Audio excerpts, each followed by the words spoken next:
Morning everyone, it's day 3 of the masks, I believe, and just making this video. Once again, I'm getting plenty of requests from all over the world for more videos. So there's some great people out there who are brave. I'm really proud of you all, and are waking up faster and faster, which is an excellent thing. And I just want to reassure you that we have this already in the bag. The mistake they made was beginning in the wrong way right from the beginning. If you build a foundation and it's flawed, then it's destined to crash. Okay, so we're going to build a correct foundation, done the right way, and we're going to simply work against their own self-created flaws. So you're going to see big things happen in the future with big banks crashing. Big corporations that you thought were well entrenched, they're going to crash quickly. Everything's going to be crashing quickly. All right? There'll be lots of noise, lots of confusion, all those sort of things. That's why we're going to need bravery and keep our wits about ourselves. Now you might see here, I'm next to a sign that says no through road. Okay, I'm going to be talking to you about the idea of imprisonment of your mind in future messages. But today I just wanted to show you, as you can see, there's a footpath that walks down the side, and even if that wasn't there, there's plenty of space to go around this sign. So if you see a sign put up by an institution of any type that tells you there's no access and no way through, don't believe it. The moment you accept that sign to be truth, you are imprisoned in your mind. More about that in the future. Okay, so what I want to talk to you about is a couple of things, starting off with, I had an occasion a number of years ago where I was trying to work through a very difficult situation, and then I'd got some advice by a person saying that, oh no, this issue, this is your right, it's your right, you know, you deserve to have this is your right. And although I walked away and in my mind I thought, yeah, this person's absolutely right, of course it is, you know, I'm trying to be kind and all these things, I'm trying to do the right things the best I can, and it's clear cut that it's my right. But something didn't sit right in my spirit, and I kept talking to the universe about it, and then I had forgotten about it for a bit because I was busy, I was at work, and I'd forgotten about it. And then I heard this voice speak to me really clearly, not through my ears, just clearly into my being, and it said, Jay, that's my nickname that my close friends call me. It said, Jay, rights are only for those who are thinking of themselves. And it gave me such a shock. And the more I thought about it, the more I realized, yes, that's right. If I'm only thinking about me first and foremost, then because, you know, I'm feeling offended or whatever, that my way's not being you know, catered to the way I would like, then yeah, it is all about me. So in order to be a win-win with everybody around us, we want a win-win in Australia where everybody succeeds, then we have to think the big picture of our freedom over my rights. Now, my right is correct, don't get me wrong, but it's small compared to the bigger picture. And what's being used against us is our individuality. They're going to constantly try and separate us from each other and put ideas in our head that, oh, it's your right, okay? If we want to not be trapped in our right to be in our own prison that they create for us, then we have to change our, as in mine, my right, for our. We must change for our. Our freedom trumps my right for the time being, okay? Once we've got our freedom, then we can respectfully discuss things with each other until we all have our own individual rights, okay? I want to give you a warning. I saw somebody sent me a message, and it was many of you might have seen it too, and it's what's happening is they are using groups like ourselves. So they've already separated those that will go to masks and things like that. What they're trying to do is utilize, take advantage of the groups that are joining together to fight the system. Okay, so what would be considered anti-government. Now, we're not anti-government. You've got to understand that. We're not anti-government. We're anti the government that is incorrectly set up. The system, not the people, and not the idea of government. Our forefathers wrote into Constitution and so on, the correct way to do a government, where the government, the people within the government, willfully, happily and honestly serve the people. And if we don't understand this, they'll use that idea against us. Okay, so the text message went something like, oh, there's going to be a vote on such and such a date. Everybody vote for this idea of getting rid of the government and selecting these 3 people. Now, I caution you very carefully to be very careful. Okay, because what they're going to do, at the end of the day, we're all sheep. We can still all behave exactly like sheep. And if there's sheep in a paddock, they'll chase them around until they separate into groups. And the easier groups to capture, they'll take, like the ones that have chosen to put masks on for out of fear. I understand there's plenty wearing masks for different reasons that still don't agree with it. Then there's no sense in losing your job unnecessarily, right? Sometimes you have to lose the battle in order to win the war, but be smart in there, okay? No point being taken out unnecessarily over some small thing that really doesn't matter at the end of the day, okay? So what they're doing is they're then trying to round up our particular herd, so group of sheep. We're still sheep at the end of the day, okay? But I'm going to explain the difference between 2 types of sheep. Those that we understand as the real dumb ones that just run everywhere in the paddock and so on, jump and carry on, and they're scared when they're being rounded up. And sheep over in the Middle East, where they actually are so, because sheep are actually very, very intelligent. They're very intelligent, okay? And they have been trained over there in such a way, the owner's livelihood counts on those sheep. So over there, the shepherd will lay down his life. He'll defend the sheep with his life if need be, because it's his family's necessities. And so they treat the sheep with respect. They treat them, they love their sheep. They treat them with respect, and they spend time with their sheep and so on. So they create a relationship with the sheep in such a way that the sheep recognize them as their leader, and that they care about them and so on, and they will follow them. They will actually, they can tell them to lie down and they'll lie down. They'll call them and they'll come running and things like that, okay? So we need to learn how to be the well-trained sheep with the right leaders, those that will lay their lives down for us. They would go to the front line first. They lead from the front, okay? Not cowards hiding in the back that ride off when the attacks, they're done poorly and their soldiers are being slaughtered, so they just ride off to safety. Not those ones, okay? So back to the warning, we are better with the system that we've got. As dysfunctional as it is, it's better having governments clashing with each other, because they have, the parties within the government clashing with each other and so on, and them sort of still lording over us to a degree, because there's certain checks and measures that are in place there. But if we vote, which is exactly what they want, if we give our vote in well-meaning but deceived intent, we then empower their assault. Okay, so it would be better to slow the advance of slow our advance than it would be to assist their advance. Okay, so I encourage you, if you aren't 100% certain it's the right thing to do, then vote no on everything. Vote no. Just everything's no. Everything's no. You can change your mind later if you realise you were wrong. Okay, it'll only have slowed up our advance, but it's about winning the war. It doesn't matter how long it's going to take. Okay, but we do not give them any ground by being foolish and making foolish, quick-minded decisions. Quick-minded,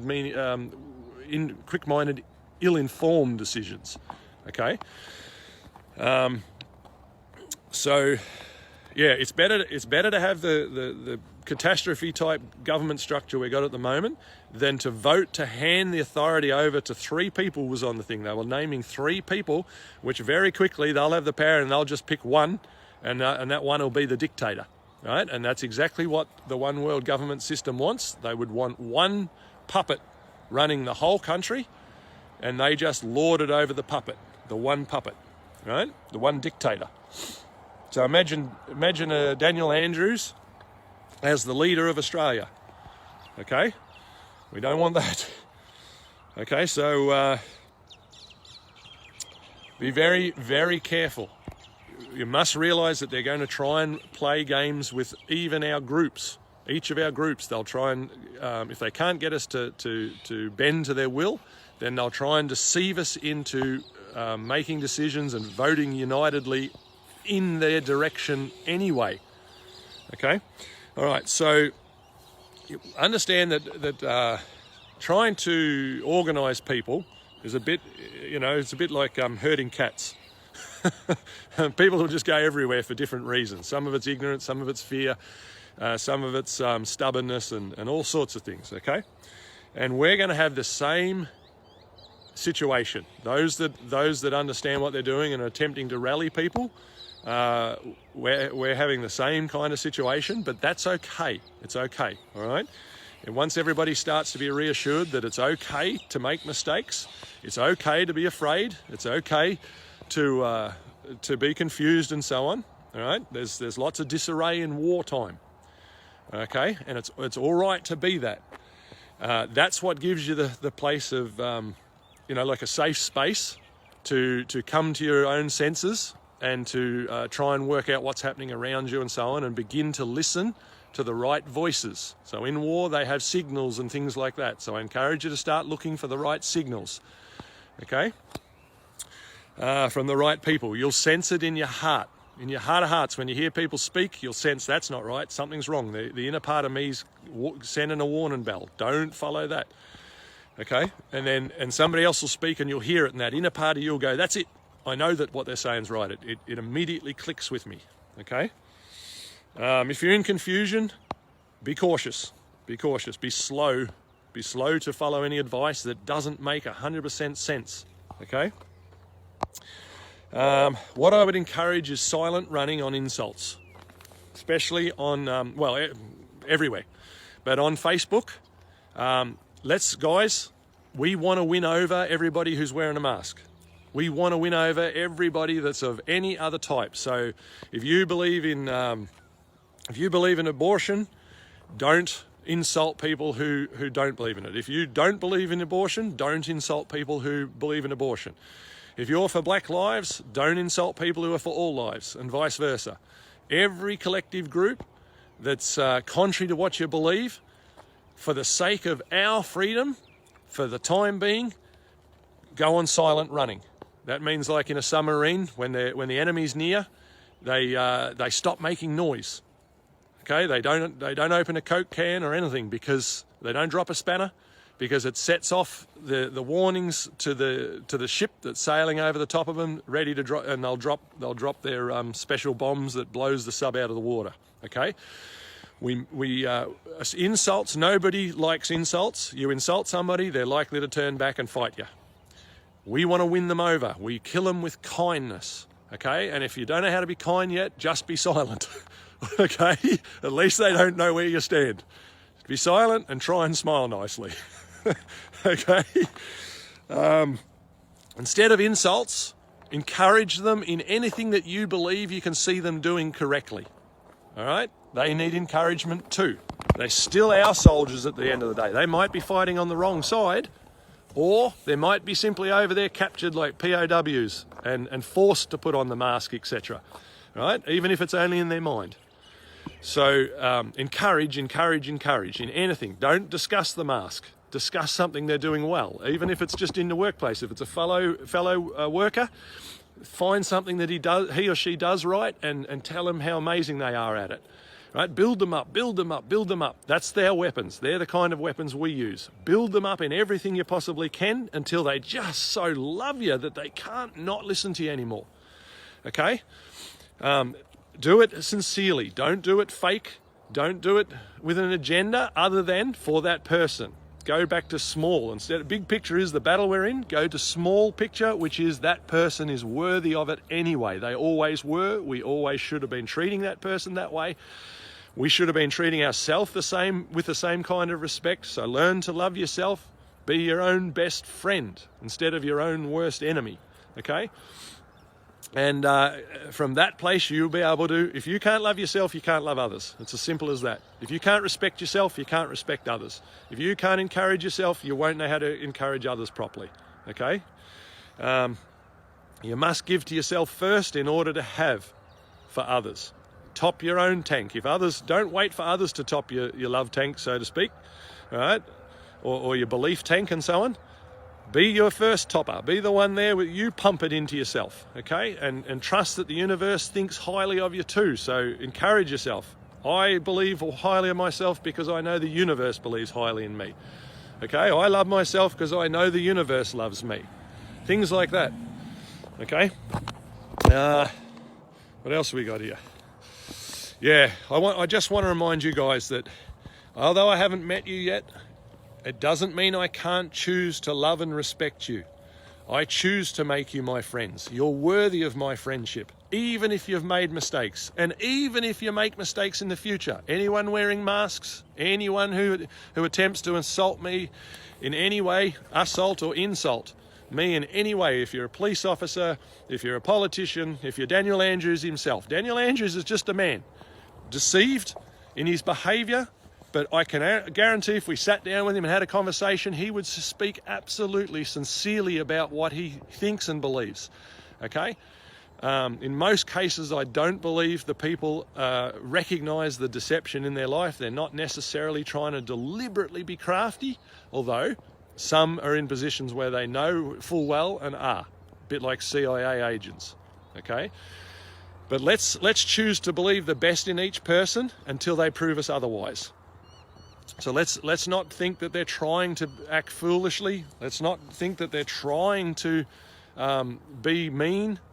Police who are doing the job are honestly doing it the best they know in most cases because of the training they've been given, and they're sincerely trying to keep peace in the community and all those things. So when you talk to the police, do your absolute best to encourage them. It's very hard for them to get mean and nasty on somebody who's just told them how amazing they believe they are, and how grateful you are for the services they have provided so far to the best they know how, and things like that.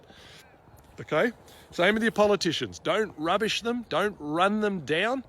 Tell them the things that they're doing right, and then encourage them in the things that you believe they should do right. Okay? We've got to change our ways if we want... funnily enough, we should have changed our ways before all of this, so we could have had the country we wanted. We could always had that imagined utopia, so to speak, at very least in Australia. We could have had it in the whole world if everybody united and did it in the world. But I'm not worried about the whole world at this stage. I live in Australia, and I'm willing to work with any of you who live in Australia to make Australia the greatest nation. I honestly believe before the end of time sort of things, time comes to an end for this world, I believe that Australia is destined to be the greatest nation.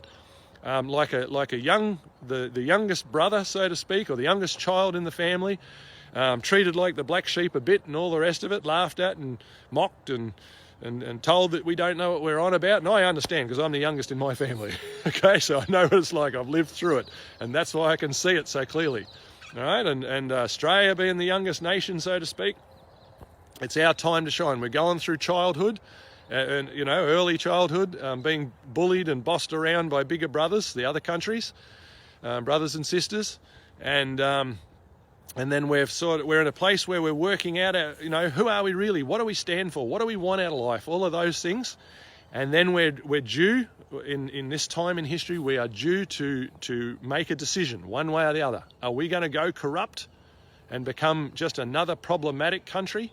Or are we going to choose to become great? Are we going to allow ourselves to mature as a nation and wind up becoming the younger brother who ended up being the leader to all the other countries?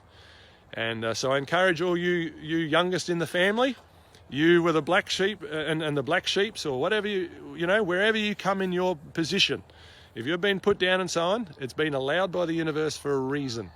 And now's the time for you to begin to find that inner strength. You've learnt many lessons through these cruel and difficult times.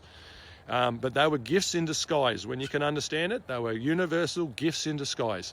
Where our greatest successes come out of our most difficult times. Our greatest lessons are learnt in our most horrendous of times. Okay, so that some of the greatest fighters that are going to come out of this are going to be the street rats, the homeless, the teenagers that were thrown out. Your age doesn't matter. It's your level of internal maturity that's going to matter in this fight. So you could be a 60-year-old, grumpy, nasty old man or woman, and you are going to be, you are part of the problem. I've got a saying that goes, if you're not part of the solution by choice, you are part of the problem by default. Okay? So I believe in you all. You may have been that way. Remember, today is a new day. See the sun's come up? The sun represents life, like new life in the morning, and a death at night. So every day, it's like when we lie down, we've died. When we wake up in the morning, it's like we've been resurrected, okay? So it's new life every day. So the old you is gone. If you were dishonest, or if you were nasty, or if you were lazy, or if you were cruel to people, or whatever it might have been, that's the old you, and it died last night when you went to bed. And today's a new day. You get to decide. I decide today to be a new man or a new woman. And from today on, I'm going to be the very best version of me. I'm going to make a difference in this world. It's always started with one person. The world became a better world because one person decided to make it so. Equally so by default, the world became a worse place by one person who decided they were no longer going to do the right thing and willfully chose to go do the wrong thing. Now, we all know this in our heart of hearts. We all are going to give an account one day. We're often told that we came with nothing and we're going with nothing. It's not true. We came with numerous gifts in seed form, little seed form within each of us. It could be an artistic gift. It could be a speaking ability. It could be, your accountancy ability. So mathematics, your capabilities of understanding mathematics, etc., etc. Singing, dancing, any of those things, okay? But they must be grown. You must water them and take and care over them and so on, like a little plant growing into a little seed into a big oak tree, okay? So we came with plenty, and it was given to us as a gift. It was freely given so that we would freely give it away. Okay? Then they say that we go with nothing. That's not true. Okay? You can't take your silver and gold. You can't take your friends. You can't take anything that's material on this earth. But what you do definitely take with you is all that you became as a living being. Everything that you chose to become. You chose. If you're a kind person, it's because you chose to be. If you're a nasty person, it's because you chose to be. It's time to own it. It's time to own it, because there's rewards coming. Everything is going to be rewarded. But I tell you what I don't want the reward of. I don't want the reward of having been a mean, nasty, selfish, lazy, unforgiving person. I don't want those rewards. What I want is the rewards for having been amazing and having cared for others and having made a difference. And I honestly believe in the heart of hearts of each of you that are listening to this and will listen to this. I believe in your heart of hearts you're like me. We were made that way.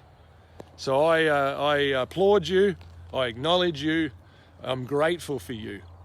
So have an amazing day, and we'll be talking again soon. Look forward to a free Australia. Take care.